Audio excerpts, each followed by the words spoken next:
Artificial intelligence, or AI, relies on data centers, and its use is growing quickly.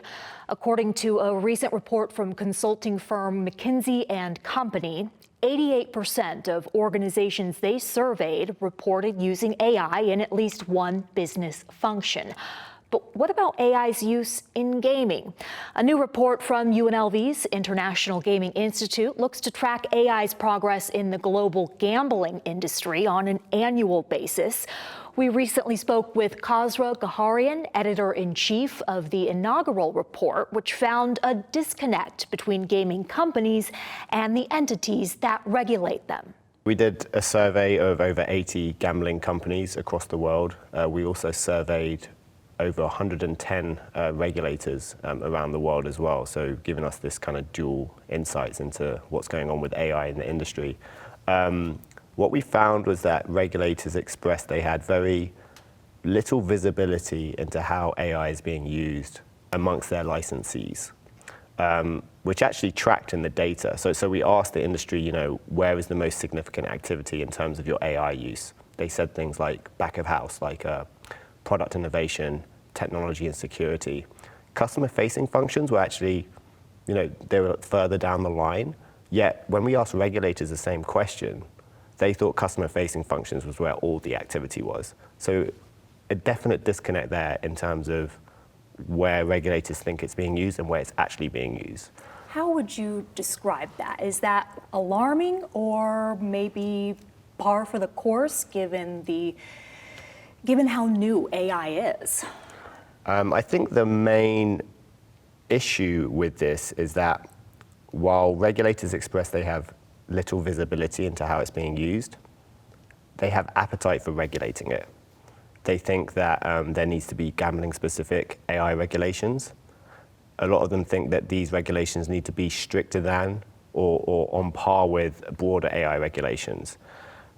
So the question is, while there's low awareness of how AI is being used on the ground, there's high conviction in terms of the need to govern it, which I think is a dangerous mix, because if you don't understand where it's being used, but you want to regulate it, you might end up, with regulations that don't really match what we need to regulate, if that makes sense. So, we've seen some kind of activity around regulatory action around AI. We're starting to see signals that might increase in the future. We did a regulatory scan with this company called Vixio, so we looked at all of these kind of regulatory action that was going on. What we found was that activity is kind of concentrated in terms of encouraging or in places mandating the use of AI, automated methods, data for monitoring and detecting at-risk players. So that was the main area of concentration. We saw less so in terms of specifically regulating AI. I think there was only a couple of places we saw specific language around AI specifically.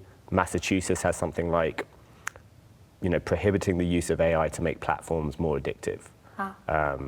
New York, just last month, I think, they have proposed language around banning the use of AI for marketing and targeting players. So we're starting to see signals that there may be more AI-specific regulation in gambling. You talked about the regulation currently happening, and I think there are a couple states that were mentioned, Colorado and New Jersey, North Carolina also, that are using it to seek out problem gambling. When someone is maybe gambling too much, they can identify that and then perhaps step in.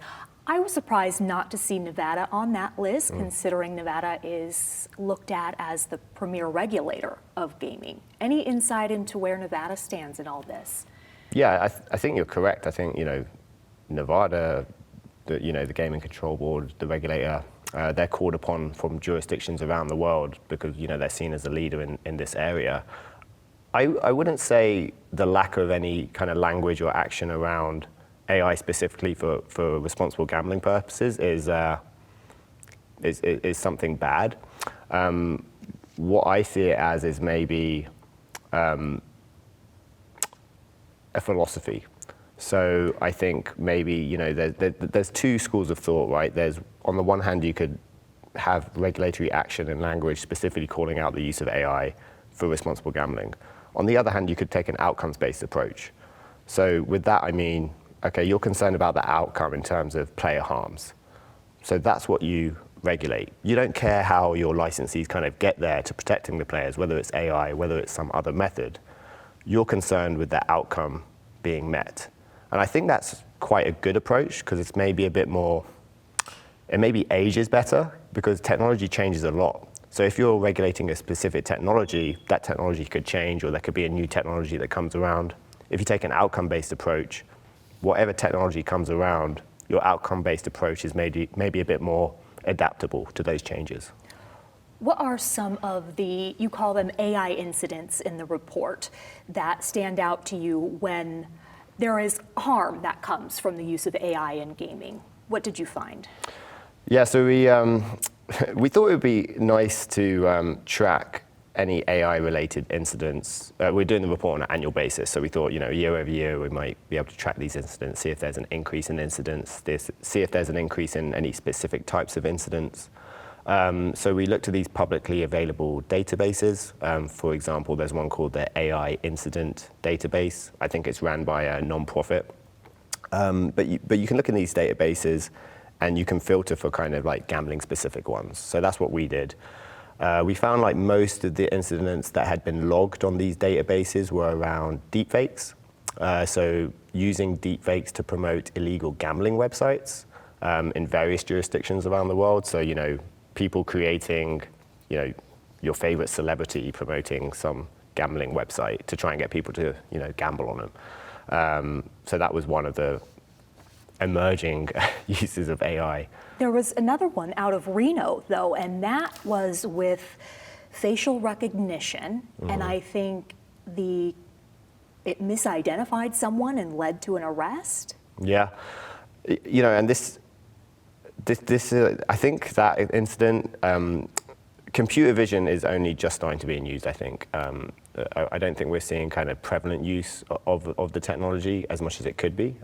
There's various reasons for that. But I think that does highlight, the need for governance. We're seeing that the industry is maybe training a bit in terms of their governance practices and guardrails, so that this could be why we saw an incident like this happen. But as I said, these are public repositories. They rely on stakeholders, operators, journalists, the public logging these incidents. So that could be one of many. Yeah. Right, because the casinos themselves are probably not going to report themselves. Probably not, yeah. What about the gaming companies' ability to regulate themselves, their governance? How prevalent is that of AI in their companies? Yeah, this was probably like the key finding of the report, I think. So as I said, we surveyed over 80 gambling companies. These spanned land-based operators, online operators, suppliers as well, online and land-based suppliers. And we asked them various different questions, but we created this AI maturity index across 4 dimensions. So we asked them about their AI strategy. Do they have one? How developed is it? Is it actively guiding their initiatives? We also asked questions about their infrastructure, their AI expertise. And we also asked them about their governance. Do they have responsible AI or AI governance procedures in place? So those were the 4 dimensions: strategy, infrastructure, expertise, and governance. And we found a big gap in terms of how they scored on AI strategy and how they scored on governance. I think it was about a 30-point gap, actually. So what that tells us is that these industry players have high ambitions. They want to adopt the technology to help them with cost efficiency, revenue generation, things like this. Yet they don't have the same appetite to put the guardrails in place so that the technology is governed in a responsible manner. How do you even get there then? And is this not hiring the right people within the AI sphere? Yeah, it could be. We asked that question actually. So, there's very few companies that have dedicated AI governance roles, which is dissimilar to what we see in other sectors. For example, financial services. You see some of these companies, JP Morgan, Capital One, they have individuals dedicated to AI governance. They even have AI governance teams. We're not seeing that in the gaming industry yet. I think that might change. The gaming industry has spent decades kind of establishing frameworks for things like anti-money laundering, responsible gambling, and they've done an excellent job, and they've gained trust from regulators and the public from that activity. So I think the same thing will probably happen with AI. I think we'll start to see the responsible AI, VPs or departments emerge in the industry. All right. Kazra Gaharian with UNLV, thank you so much for joining Nevada Week. Thank you. My pleasure.